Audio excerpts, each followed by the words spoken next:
రాజారావు అనే వడ్డీ వ్యాపారి రామచంద్రాపురంలో ఉంటాడు. వడ్డీ వ్యాపారం చేసి కోట్లు గడించాడు. ఊరూరికి పెద్ద పెద్ద మేడలు, బిల్డింగులు కట్టాడు. ఆస్తులు గట్టిగా కొన్నాడు. రాజారావు చేసే వ్యాపారం ఎలాంటిదంటే అధిక వడ్డీతో అప్పులు ఇచ్చి అవి తీర్చకపోతే ప్రజలు ఆస్తులు రాయించుకునేవాడు. ఆడవాళ్ళని కూడా జాలి లేకుండా వాళ్ళ పుస్తుల తాడు కూడా లాక్కునేవాడు. రాజారావు దగ్గర అప్పులు తీర్చలేక చాలామంది ఆత్మహత్యలు కూడా చేసుకున్నారు. రాజారావుకి ఎన్ని ఆస్తులు కొనుక్కున్నా వాడికి తనివి తీరేది కాదు. రాజారావుకి ఒక ఆలోచన వస్తుంది. ఒక ఎకరం తోటలో పెద్ద బంగ్లా కట్టాలి అని అనుకుంటాడు. అనుకోవడమే తరువుగా బంగ్లానైతే కట్టేస్తాడు. రాజారావు బంగ్లాలో గృహప్రవేశం చేస్తాడు. రాజారావుకి ఒక కొడుకు, ఒక కూతురు. రాజారావు చుట్టాలు, బంధువులతో ఘనంగా గృహప్రవేశం చేస్తాడు. గృహప్రవేశం అయ్యాక బంధువులు ఎవరి ఇంటికి వాళ్ళు వెళ్ళిపోతారు. రాజారావు అభిరుచికి తగ్గట్టుగా ఇంట్లో సామాన్లు సర్దుకుంటాడు. ఇంకా ఆ రోజంతా ఆ బంగ్లా చూసి అన్ని గదులు చూసుకుని మురిసిపోతూ ఉంటాడు. రాజారావు తన భార్యతో ఇలా అంటాడు. నాలాంటి భర్త నీకు దొరకడం నీ అదృష్టం అని అంటాడు. చూసావా, మీ అక్క చెల్లెల్లో నీకే ఎంత అదృష్టం. మీ అక్క వాళ్ళెవరికైనా ఎంత ఆస్తులు ఉన్నాయా అని అంటాడు. రాజారావు భార్య ఏమంటుందంటే, మా అక్క వాళ్ళు ఉన్నంతలో చాలా ఆనందంగా బతుకుతున్నారు. మీలాగా వాళ్ళది పాపం చేసి సంపాదించిన సొమ్ము కాదు అని అంటుంది భర్తతో. అప్పుడు రాజారావు అంటాడు, నీకు ఎంత సంపాదించి పెట్టినా ఇలా ఏడుస్తూ ఉంటావు అని విసురుగా తోటలోకి వెళ్ళిపోతాడు. రాజారావు ఎకరం స్థలంలో ఉన్న బంగ్లాని చూసి మురిసిపోతూ సాయంత్రం వరకు తోట అంతా తిరుగుతూనే ఉంటాడు. రాత్రికి భార్య భోజనం సిద్ధం చేస్తుంది. రాజారావుకి ఇష్టమైన నాటుకోడి కూర, గారెలు, చేపల పులుసు, పచ్చిరొయ్యల వేపుడు భార్యతో వండించుకుని కుటుంబం అంతా కలిసి సంతోషంగా భోజనం చేస్తారు. రాత్రి 10 గంటల వరకు కూడా కబుర్లు చెప్పుకుంటూ ఉంటారు. ఇంతలో పిల్లలకి నిద్ర రావడంతో పైకి వెళ్ళి చెరొక గదిలో పడుకుంటారు. ఎందుకంటే బంగ్లా చాలా పెద్దది. అందులో 15 గదుల వరకు ఉంటాయి. భార్య జానకి, రాజారావు కూడా పడుకుంటారు. బాగా గాఢ నిద్రలోకి వెళ్ళిపోతారు. ఇంతలో సమయం 12 గంటలు అవడంతో గడియారం గంట కొడుతుంది. ఆ గడియారం శబ్దంతో రాజారావుకి మెలకువ వస్తుంది. సమయం చూసేసరికి 12 గంటలు అవుతుంది. రాజారావు లెగిసేసరికి సడన్గా కరెంట్ కూడా ఉండదు. ఇల్లంతా నిశ్శబ్దం. సెకండ్ల ముళ్ళు తిరిగిన శబ్దం కూడా ఆ నిశ్శబ్దానికి బాగా వినిపిస్తుంది. బయట అంతా కుక్కల శోకాలు, ఏవో పక్షులు వింత వింత అరుపులు.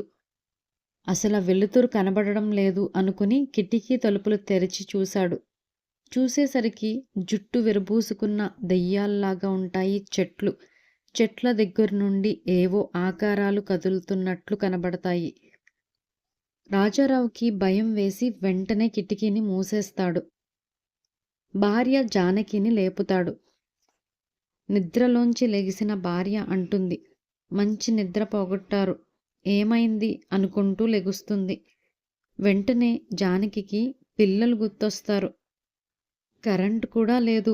చెరో గదిలో పైకి వెళ్ళి పిల్లలిద్దరూ పడుకున్నారు.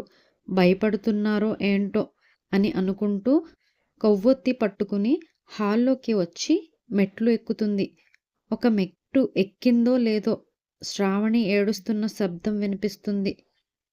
అప్పుడు జానకి కంగారు పడుతూ, శ్రావణి భయపడకు అంటూ కొవ్వొత్తి పట్టుకుని శ్రావణి గదిలోకి వెళ్తుంది.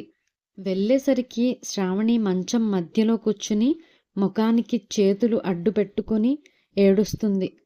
ఏమైంది శ్రావణి అంటూ జానకి అడుగుతుంది. అమ్మా, ఆ గోడ మీద అద్దంలోంచి ఒక వికృత ఆకారం నన్ను చూసి నవ్వుతుంది. కరెంట్ పోయింది. చీకట్లో కూడా నాకది కనిపిస్తుంది. అమ్మా, నాకు భయమేస్తుంది అని వాళ్ళ అమ్మని పట్టుకుని ఏడుస్తుంది శ్రావణి. అప్పుడు జానకి అంటుంది, కంగారు పడకమ్మా శ్రావణి, నేనొచ్చాను కదా, ఏమీ కాదు అని అంటుంది. ఇంతలో పక్క గది నుండి వరుణ్ అమ్మా అమ్మా అని అరుపులు వినిపిస్తాయి.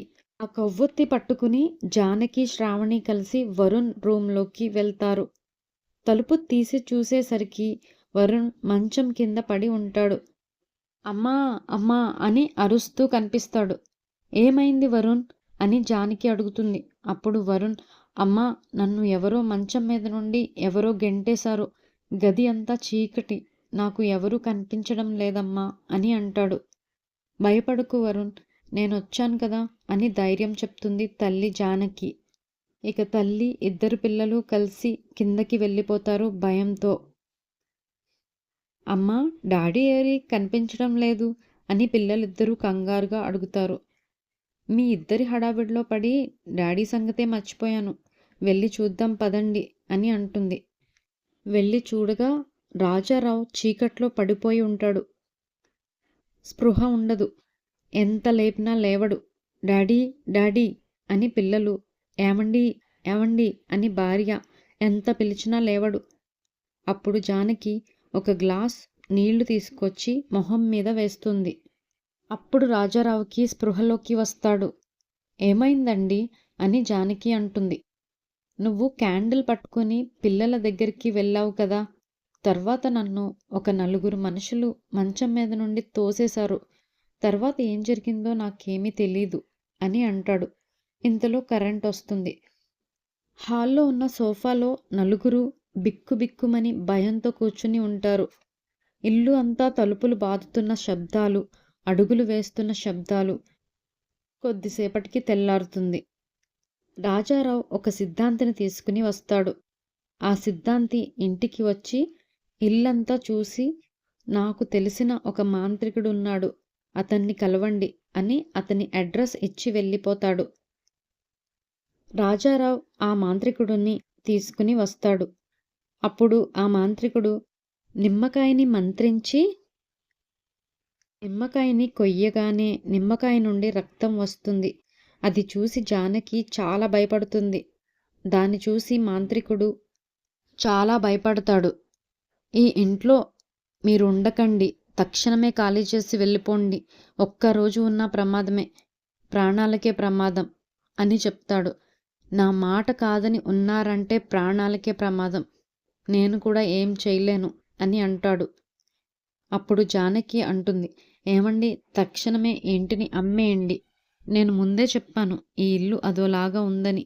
అయినా పాపిష్టి సొమ్ముతో కొన్న ఇల్లు మనకి మంచిది కాదు. మీరు నా మాట వినలేదు అని అంటుంది.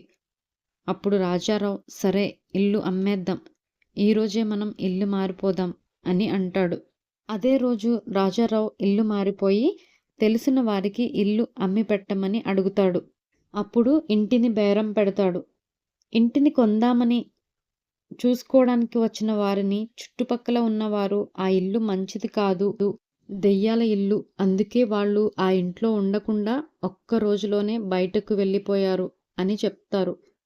దాంతో ఎవరు కొనడానికి ముందుకు రారు.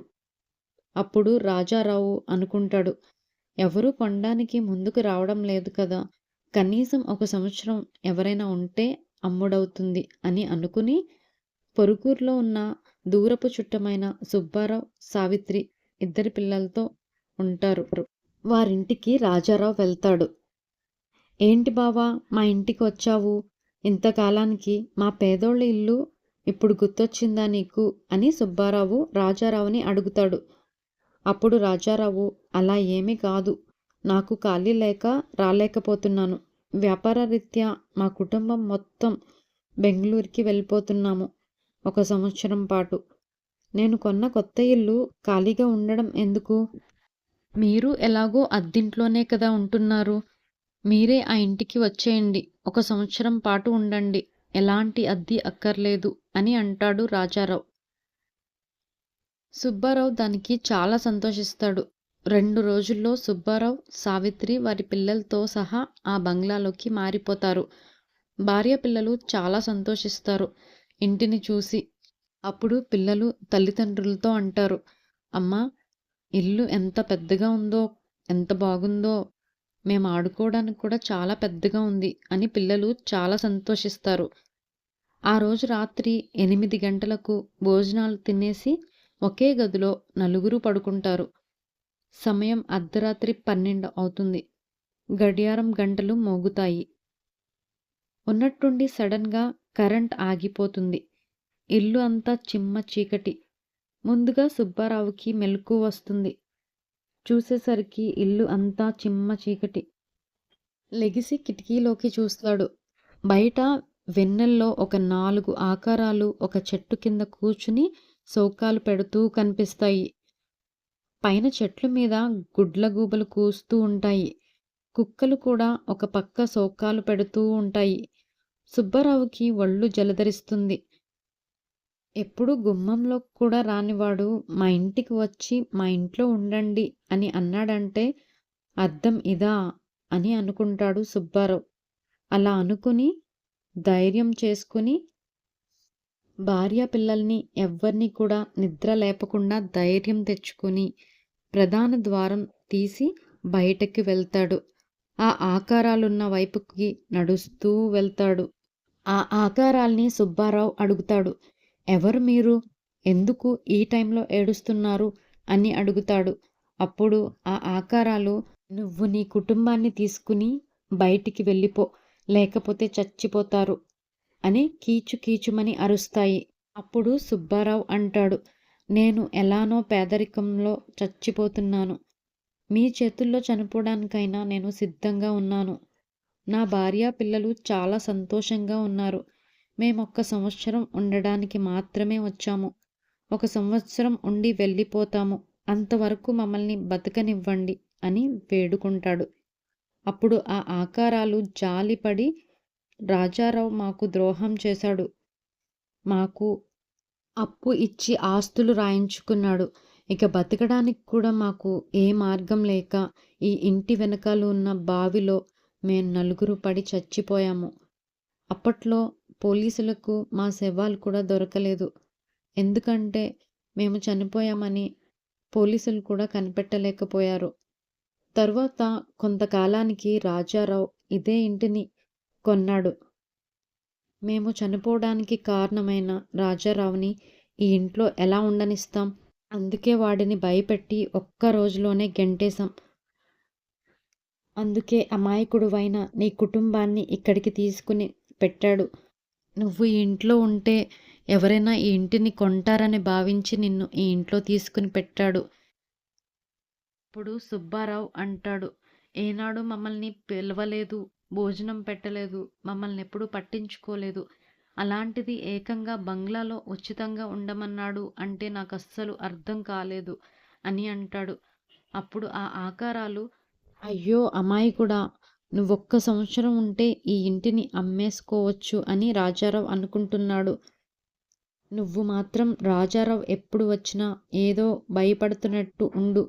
ఇంటిని చూసుకోవడానికి ఎవరైనా వచ్చినా మేం భయపెట్టేసి పంపించేస్తాము అని ఆ ఆకారాలు సుబ్బారావుకి చెప్తాయి. ఈ ఇంటిని మీరు వదిలిపెట్టొద్దు, మీరే ఉండండి. ఆ రాజారావుకి ఈ ఇంట్లో ఉండే అర్హత అస్సలు లేదు అని సుబ్బారావుకి ఆ ఆకారాలు చెప్తాయి.